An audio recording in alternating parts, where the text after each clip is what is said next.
Vamos, nessa mesma disposição de coração, voltarmos os nossos olhos à palavra de Deus agora. Peço que você abra a sua Bíblia em Efésios.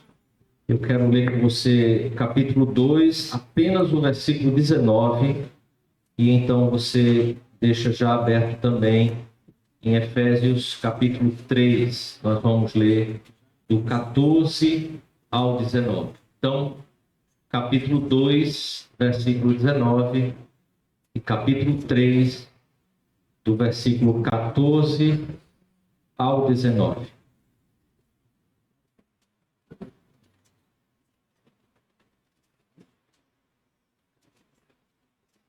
Então, 2:19, diz assim a palavra de Deus. Assim já não sois estrangeiros e peregrinos, mas concidadãos dos santos, e sois família de Deus. Capítulo 3, do 14 ao 19.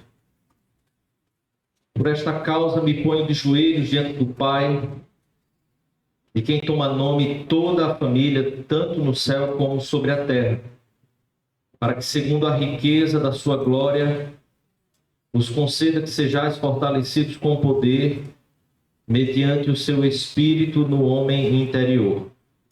E assim, habite Cristo em vosso coração, pela fé, estando vós arraigados e alicerçados em amor, a fim de poderes compreender com todos os santos qual é a largura e o comprimento e a altura e a profundidade, e conhecer o amor de Cristo, que excede todo entendimento, para que sejais tomados de toda a plenitude de Deus. Feche os seus olhos, vamos orar por nossas vidas, para que o Senhor nos conduza aqui, orar também pela família da semana, para que o Senhor também possa abençoar a família de Pedro e Mari, e o Senhor abençoe ricamente também essa família. Feche os seus olhos.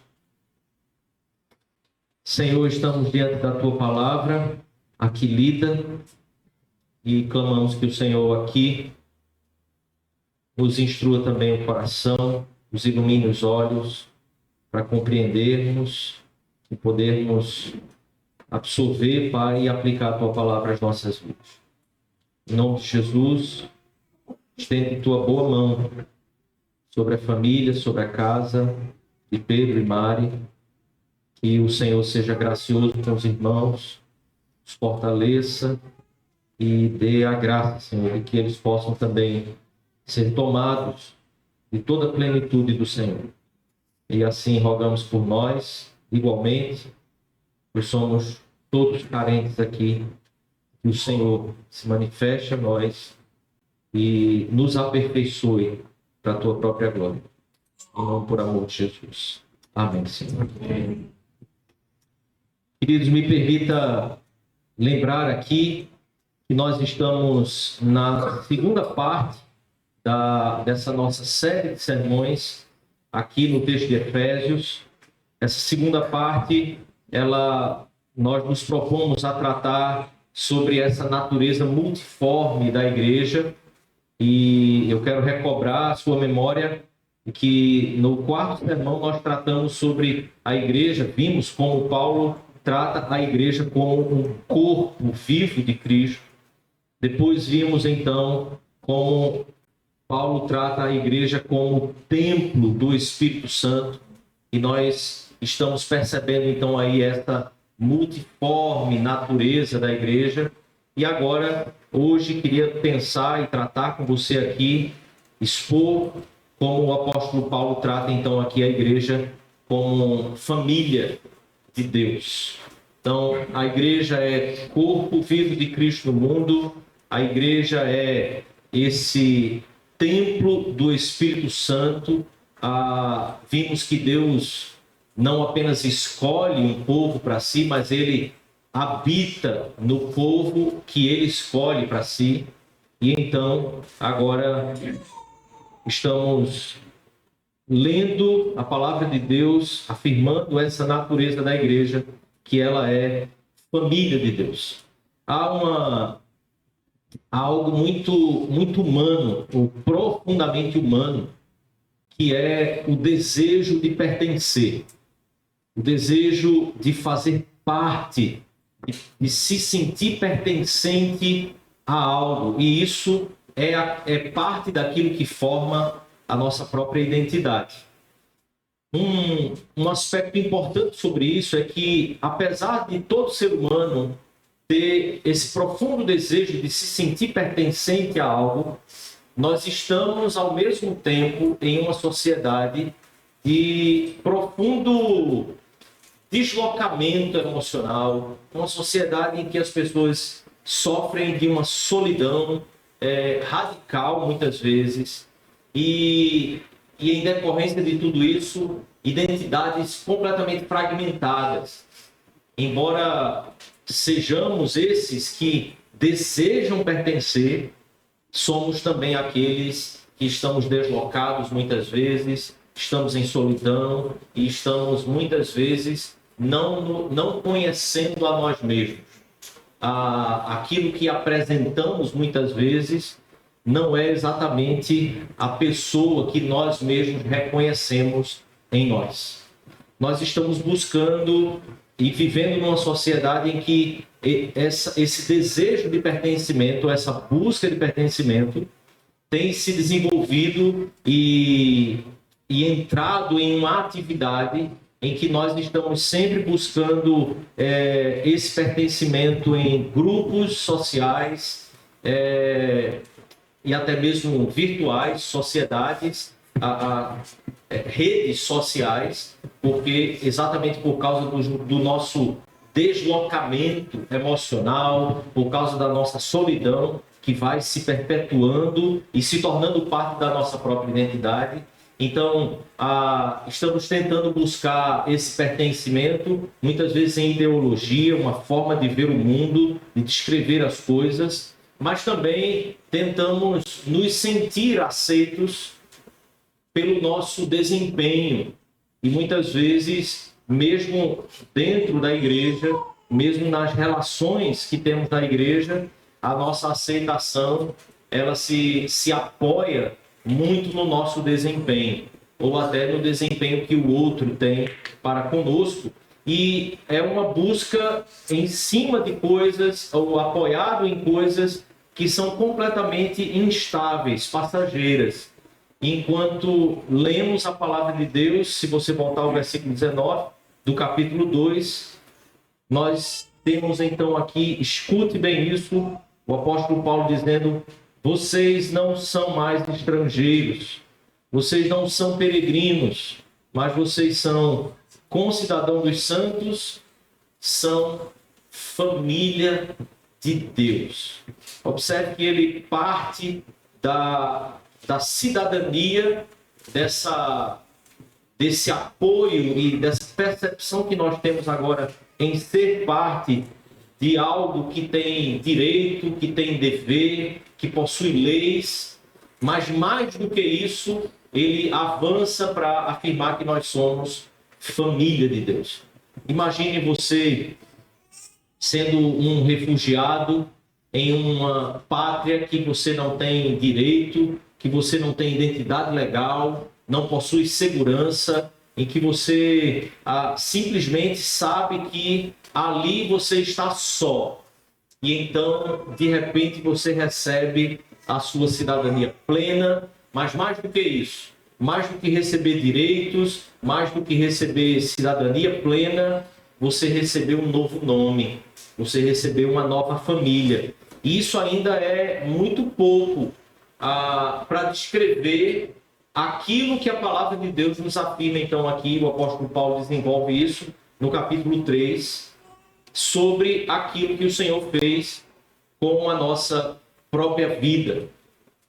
Paulo não para, então, nessa identidade estabelecida. Ele partiu da cidadania, ele inseriu, então, na família, é uma nova identidade agora, um novo pertencimento que eu e você temos, mas ele avança então, e capítulo 3, ele ora para que essa realidade desse novo pertencimento, ela desça de um aspecto simplesmente cognitivo ou doutrinário para uma realidade que se estabelece no coração. E por isso eu queria pensar aqui sobre uma nova identidade escatológica. Quando o apóstolo Paulo diz que nós somos família, né, somos da família de Deus, a palavra estrangeiro, ela denota uma exclusão. Mas quando ele faz o contraponto com família, não somos estrangeiros, somos família no avanço dessa cidadania, ele está fazendo um contraponto agora com uma profunda intimidade. A palavra grega usada aqui, ela denota não apenas essa mudança de lugar, ou alguém que está agora debaixo da guarda de outra pessoa, mas ela denota uma mudança de natureza relacional.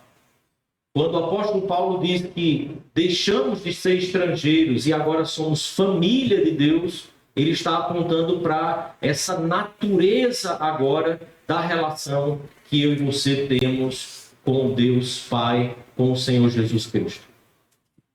Há um teólogo chamado Hermann Ridderbos, ele afirma que a igreja é uma nova humanidade pertencente à era escatológica já inaugurada em Cristo Jesus. O que é que isso significa? É que você já pertence agora a um mundo que ainda está por vir. Você já faz parte de um mundo que ainda está por vir. Você experimenta e desfruta de uma realidade, de um mundo que ainda está por vir. E por isso, muitas vezes, quando a nossa fé começa a apenas se apoiar, onde os nossos olhos estão vendo para a realidade que nos cerca, é que a nossa crise de fé se estabelece. Porque, na verdade, a nossa experiência, a realidade desse pertencimento está apoiada em uma realidade prometida na palavra de Deus, que pela fé que podemos experimentá-la, não pelo que os nossos olhos podem ver. Por isso, você não pode apoiar a sua fé nas experiências sensoriais ou nas experiências que os seus olhos conseguem captar, mas naquilo que a palavra de Deus já afirmou. Então, como falamos aqui no domingo passado, sobre um embaixador que vive em um outro país, em uma terra distante, mas fala em nome da sua pátria, que representa uma outra realidade. É assim, então, que eu e você somos agora chamados a viver, experimentar uma realidade de sermos família e de pertencermos a algo que nós ainda estamos experimentando só pela fé, mas não pelo que os nossos olhos veem. A igreja é exatamente assim. Ela vive aqui na terra. Eu e você vivemos na terra, mas não pertencemos a ela. Pertencemos àquele reino de Deus celestial que ele afirmou que viria e que traria quando voltasse para buscar o seu povo. Hermann Bach diz que a igreja é o corpo vivo de Cristo, participante da sua vida. E a participação nessa vida de Cristo não é uma participação apenas daquela realidade que nós não enxergamos, mas da realidade espiritual que ele já desfruta e que eu e você desfrutamos com Cristo. E por isso o apóstolo Paulo diz que ele nos fez assentar nas regiões celestiais em Cristo Jesus. Espiritualmente, eu e você somos não apenas espectadores, mas somos participantes ativos dessa realidade espiritual que o Senhor Jesus conquistou para nós. O que é que eu e você precisamos perceber dessas realidades? Quando ele diz que ora para que eu e você diante do Pai, aquele que toma nome a toda a família, tanto no céu como sobre a terra, segundo a riqueza da sua glória, vos conceda que sejais fortalecidos com poder, mediante o seu Espírito no homem interior. Essa palavra que o apóstolo Paulo usa, ela é sinônimo de coração, ela é sinônimo da nossa alma, o âmago do nosso ser. E o apóstolo Paulo, então, trata em suas cartas como homem interior e também fala sobre o homem exterior. Então, eu e você, o que o apóstolo Paulo ora é para que eu e você paremos de viver nesse reino de Deus, nessa família de Deus, como visitantes apenas. Eu e você somos chamados, ou a oração de Paulo é uma busca para que Deus haja em nós, pelo poder do seu Espírito, no homem interior, para que nós não sejamos mais aqueles que buscam apoiar sua própria identidade em outras coisas vulneráveis, passageiras, volúveis que existem nesse mundo, mas apoiar de fato naquele que é o nosso Deus, naquele que tem todo o poder, naquele que eu e você precisamos avançar para compreender a sua largura, o seu comprimento, a altura, a profundidade, conhecer o amor de Cristo. Nós precisamos compreender que a nossa identidade não está no que nós sentimos. A nossa identidade como família de Deus, como filhos desse Deus, nessa aliança, ela é mais do que as nossas sensações ou percepções, mas ela é uma realidade que Deus declarou para cada um de nós.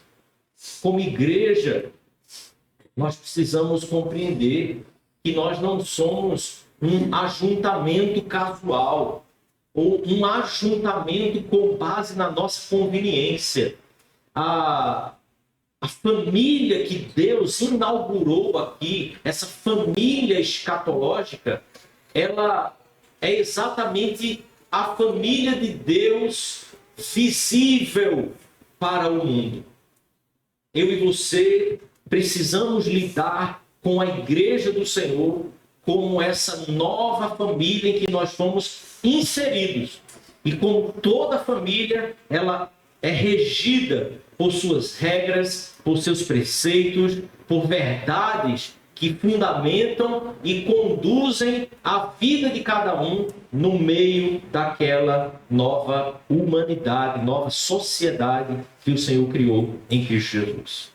Então, observe, então, a partir disso, como que deve ser a nossa experiência no presente. Versículo 14 a 17 do capítulo 3, a ideia que o apóstolo Paulo traz aqui, central, é: habite Cristo no vosso coração.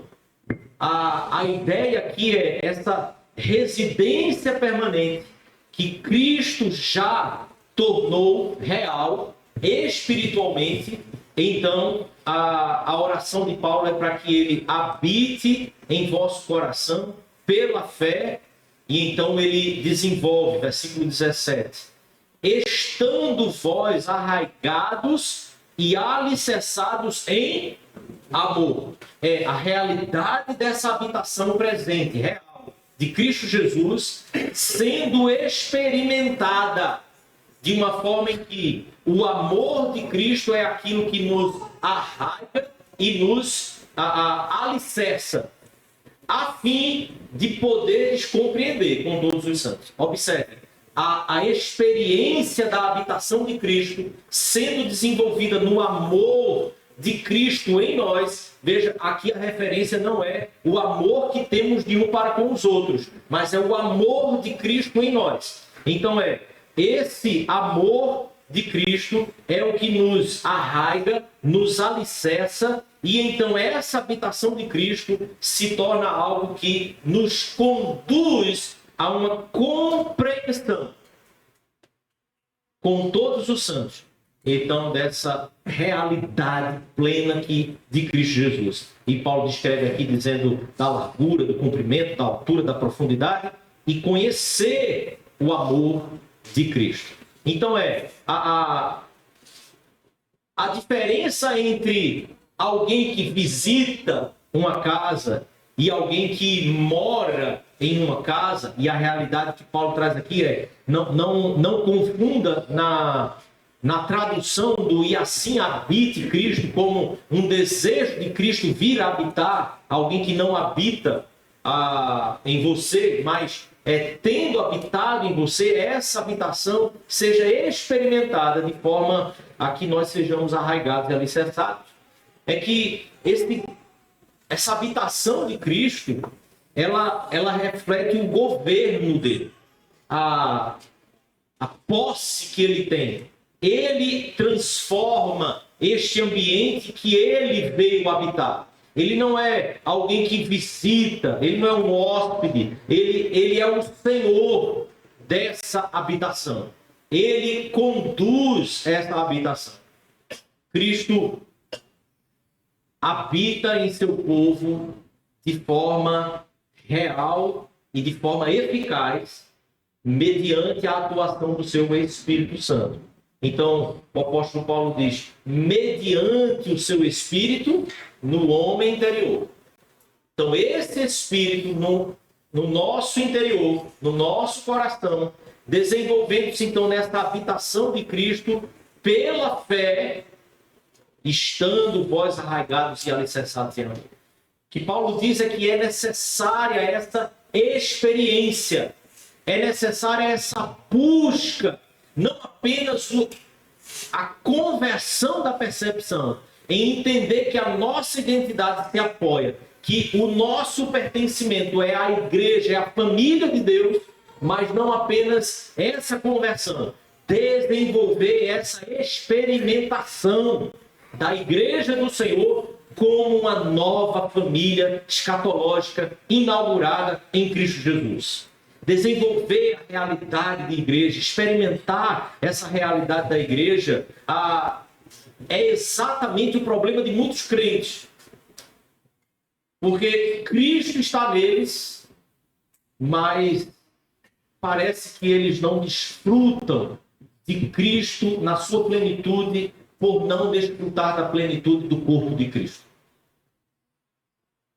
É como alguém que possui uma fonte de água, mas continua morrendo de sede.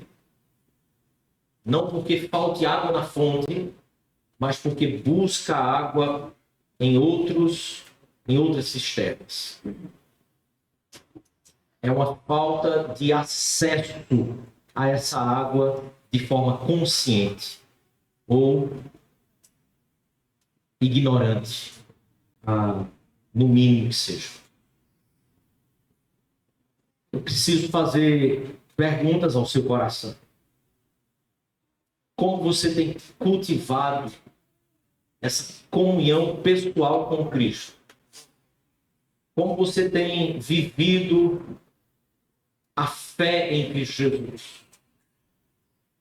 É apenas uma experiência intelectual, cognitiva, como muito se vê em nossos dias de pessoas que estudam bastante, estudam teologia, se aprofundam em cosmovisão cristã, se aprofundam em diversos aspectos teológicos, mas fazem isso mais para discutir em redes sociais.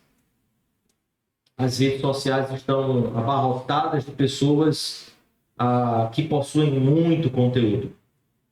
E experiência real com o corpo de Cristo se tornando cada vez mais distante ou inexistente. Práticas, irmãos, como oração intencional, oração comunitária, práticas de obediência quando nos reunimos para orar como igreja, não apenas a nossa oração do quarto individual, sozinho. a prática da meditação bíblica individualmente, mas também no corpo de Cristo, que é o ambiente onde a teologia bíblica pode ser desenvolvida, porque ela só é desenvolvida de forma saudável quando desenvolvida no contexto do corpo de Cristo e para a edificação do corpo de Cristo. Teologia e doutrina que se desenvolvem em ambientes paralelos ao corpo de Cristo não estão visando o seu objetivo natural e necessário.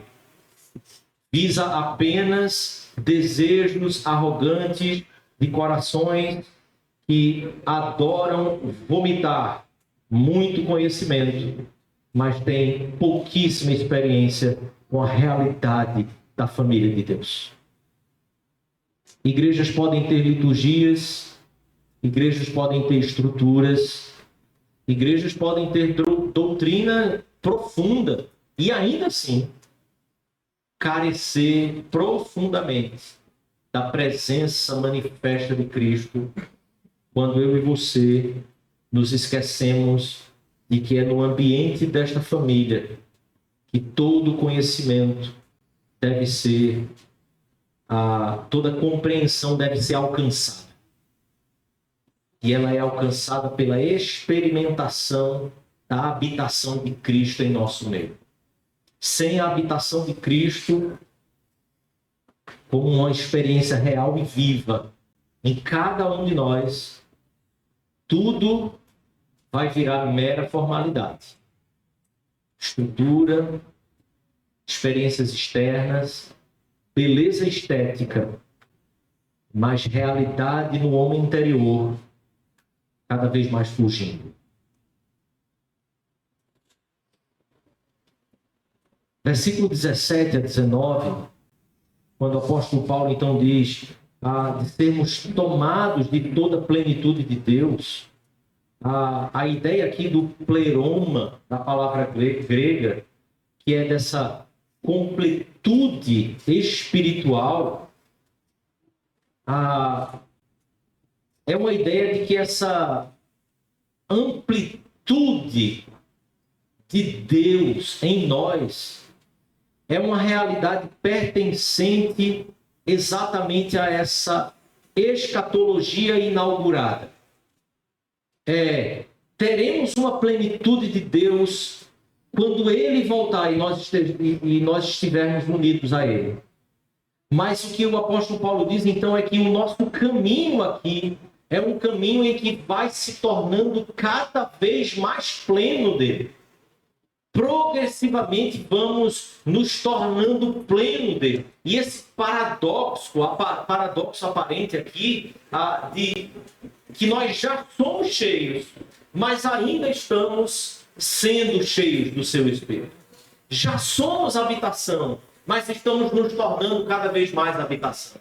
O Espírito de Deus já foi derramado em nós, mas ainda estamos sendo cheios do seu Espírito, ou pelo menos devemos buscar essa plenitude do seu Espírito. Isso é exatamente uma escatologia inaugurada. Toda a linguagem do apóstolo Paulo, em todas as suas cartas, trata exatamente desta realidade dessa forma. Aquilo que chamamos do já e o ainda não. Mas esse já, ele é experimentado. Ele não é apenas compreendido. Ele não é apenas informado a você. E você fica sabendo da existência dele. Você é chamado a experimentar. É como um sol que amanhece. Um dia, mas ele ainda não chegou ao meio-dia. Ele não chegou à sua plenitude do brilho. Mas ele já nasceu. Você já o vê completamente. Mas sabe que ele vai esquentar mais. Sabe que o dia ainda vai aquecer mais. Então essa é a realidade escatológica inaugurada quando nós aprendemos que somos essa família de Deus. O sol já nasceu. A realidade já brilha para nós. Mas essa é uma realidade que deve ser criada em cima de uma expectativa cada vez maior, de que esse sol vai cada vez mais brilhar e esquentar sobre a nossa vida. Essa é a vida cristã, essa luz brilhando, mas ainda crescendo. O calor sobre nós, mas esquentando cada vez mais. Essa plenitude leva a cada um de nós, como criaturas, a mais alta realização que nós podemos encontrar. E essa realização em Deus. Essa busca constante que eu e você temos de pertencer, de uma sensação de vazio, e constantemente estamos buscando algo que nos afirme, que reafirme a nossa identidade, que reafirme o sentido para a nossa própria vida, ela é encontrada exatamente nessa plenitude de Deus. Não podemos perder a nossa identidade. Nós somos plenamente realizados em Deus e somente em Deus. E é por isso que a ideia, então, é conhecer o amor de Cristo, que excede todo entendimento, para que sejamos tomados da plenitude de Deus. A gente vai compreender com todos os santos como essa dimensão gigantesca da realidade de Cristo, mas ao mesmo tempo vamos conhecer esse amor que excede todo entendimento. É uma realidade experimental mesmo, experiencial. Eu e você, querido, precisamos entender que nós devemos buscar um aprendizado teológico, doutrinário. Precisamos fazer com que essa nossa mente, o nosso cérebro, saia da preguiça. Leia muito, estude bastante, porque o conhecimento da palavra de Deus vai nos conduzir a uma experiência real.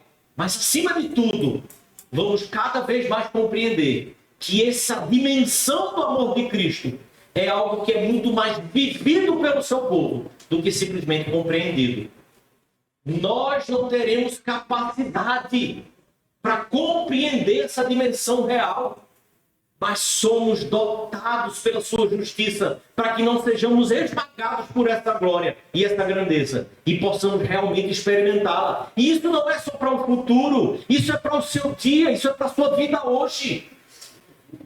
Por isso, quando a igreja chama você ou pede a você, ore, busque a Deus, curte diante de Deus, ore junto com seus irmãos, ore junto com a igreja. Nós não estamos falando de uma realidade simplesmente técnica, de uma programação de igreja, mas é por causa de uma necessidade e de uma obrigatoriedade que eu e você temos como família de Deus, para que nós sejamos realmente edificados e possamos ser cada vez mais imersos nessa plenitude de Deus.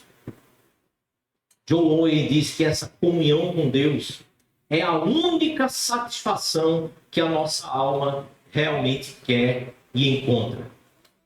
Para todas as nossas crises, significa dizer então, para todas as crises do seu coração, para todas as crises da sua casa, para todas as crises de sua família, para todas as crises que você tem no trabalho, para todas as crises que você tem enfrentado em sua vida, a resposta, em último lugar, é sempre: você precisa de Deus. E muitas vezes nós tratamos isso como algo clichê. Alguém chega com um problema e, se você ouvir a resposta da pessoa dizendo: você precisa de Deus, aí você vai dizer assim: essa resposta é simples demais. Mas, em última instância, é de Deus que precisa. Talvez o caminho seja longo para que você o encontre. Mas, em última instância, para tudo o que nós temos como crises e problemas e desordens em nossa vida, é de Deus que nós precisamos, porque somos família de Deus. O problema do nosso mundo é que nós temos um excesso de estímulo gigantesco. Mas temos também, ao mesmo tempo e na mesma proporção, uma ausência gigantesca de plenitude para a nossa vida. Só Deus é que de fato nos preenche. E isso Ele inaugurou em Cristo Jesus, quando nos chamou, nos descreveu, nos definiu como família de Deus. Não se contente, querido, com uma fé rasa. Você precisa buscar profundidade da experiência do amor de Cristo. John Piper diz que toda a Escritura, ou em toda a Escritura, existem mandamentos para sentir, não somente para pensar ou discernir. Deus quer que experimentemos dezenas de emoções e não somente realizemos atos que requerem força de vontade. Deus quer que experimentemos dezenas de emoções nele e não somente realizemos atos que requerem força de vontade. Como você tem buscado preencher o seu coração? Como você tem buscado pertencer? Ou a sensação de pertencer? Uma igreja madura não é uma igreja que apenas conhece a teologia, mas é uma igreja que conhece o amor de Cristo. Ela experimenta esse amor. Ela vive essa unidade do amor de Cristo, refletindo então a glória de Deus. Me permita recapitular para irmos para o final. Versículo 19 do capítulo 2, a realidade é que nós somos família de Deus. Ele afirma isso. E nós precisamos nos apoiar quem somos e o que somos nessa afirmação da palavra de Deus. Cristo habita em nós, a partir do versículo 17 do capítulo 3. E essa realidade é uma realidade que tem que ser experimentada, desenvolvida pela habitação do Espírito, na experiência do amor de Cristo, arraigando e alicerçando nosso coração. Mas essa experiência tem que ser uma caminhada para a plenitude. Não é suficiente aonde você chegou até hoje. Não importa quantos anos você tenha de caminhada. Onde você chegou até hoje, na experiência do amor de Cristo, você consegue definir? Não é suficiente. Há muito mais. Há muito mais. É amor real, presente, que o Senhor nos chama a viver. Essa atividade redentora de Deus se dá no meio dos relacionamentos em Cristo Jesus. E os relacionamentos que temos não são relacionamentos nossos. Eu e você não podemos ser ladrões de relacionamentos. Os relacionamentos que temos, nós temos por causa de Cristo e em Cristo. Eles pertencem a Deus e servem aos propósitos de Deus. Os relacionamentos que o Senhor colocou na nossa vida, na sua família, são relacionamentos para que esses propósitos redentivos e santificadores sejam aperfeiçoados em cada um de nós. Nós herdamos uma verdadeira herança. Nós moramos num verdadeiro palácio. Nós temos acesso a tudo na família de Deus. Deus nos deu tudo o que precisamos. E eu e você não podemos viver como mendigos, buscando migalhas e esmolas naquilo que o mundo e a sociedade têm dito para você que pode ser uma experiência que sacie a necessidade do seu coração. Na verdade, isso é uma tragédia para muitos cristãos. Muitos de nós, crentes, estamos vivendo como aqueles filhos que têm casa, família, mas não querem desfrutar e experimentar essa relação tão profunda e tão rica. Você foi trazido para dentro já, querido. Você precisa viver como quem pertence a essa família, porque essa já é uma realidade. Cristo habita em mim e em você, e eu e você somos chamados a desfrutar disso. Essa plenitude já começou, e eu e você precisamos desfrutar dessa presença. a presença de Cristo. Há uma situação que muitos de nós nos encontramos, que é, apesar de termos essa identidade concreta e crermos nela, ainda mantemos uma experiência cristã muito superficial. Eu quero pedir, rogar a você, que você volte a crer nessa posição que você já tem em Cristo, se você tem duvidado e suspeitado dela. Porque os seus olhos veem, seu coração sente coisas que te enganam. E muitas vezes a sua fé tem entrado em crise. Permita que a palavra de Deus gere novamente a fé no seu coração, dizendo quem você já é em Cristo,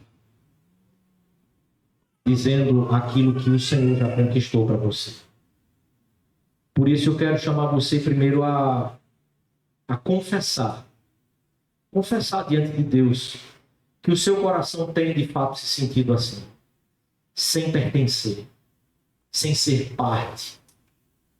Confesse a Deus o quanto falta gozo, o quanto falta alegria no seu coração na presença de Deus. Confesse a Deus. O salmista diz no Salmo 61, versículo 2: desde o fim da terra clamo a ti, por estar abatido o meu coração, leva-me para a rocha que é mais alta do que eu.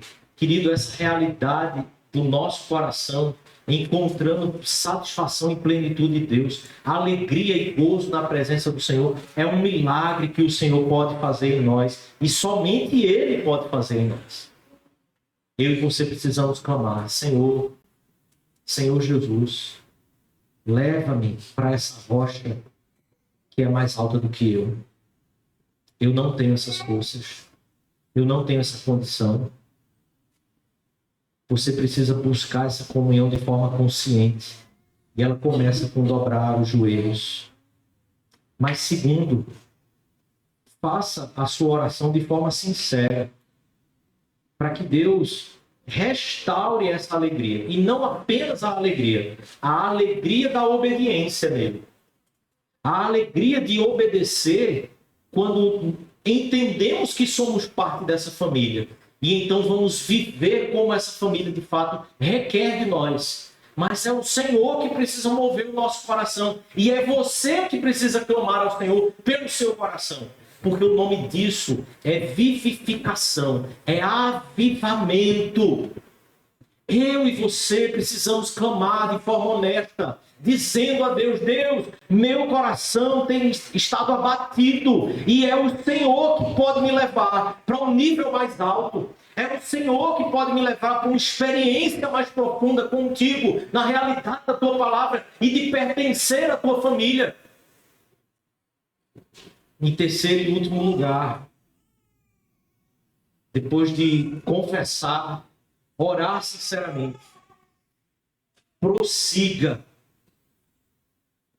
continue a fazer a obediência, a realidade externa dessa obediência, na esperança de que, ao continuar obedecendo, Deus mesmo se utiliza disso para restaurar a alegria da obediência em seu coração.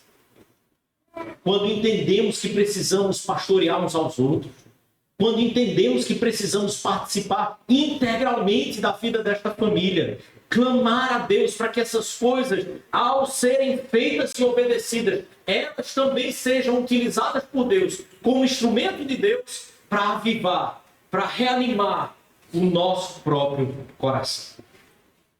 E para isso, precisamos obedecer, meditando constantemente nesse grande amor de Cristo. Nesse conhecimento do amor de Cristo que excede todo o nosso entendimento. E isso pode nos conduzir a uma vida espiritual mais profunda. É isso que pode nos conduzir a sermos uma igreja cada vez mais viva, cada vez mais transformadora, em que nós assistimos uns aos outros, nas necessidades uns dos outros, não condenando uns aos outros, mas nos identificando uns com os outros e apontando para a realidade e para a verdade da palavra de Deus em Cristo Jesus. Sim, isso é uma antecipação da glória. Isso é uma antecipação da glória que há no porvir.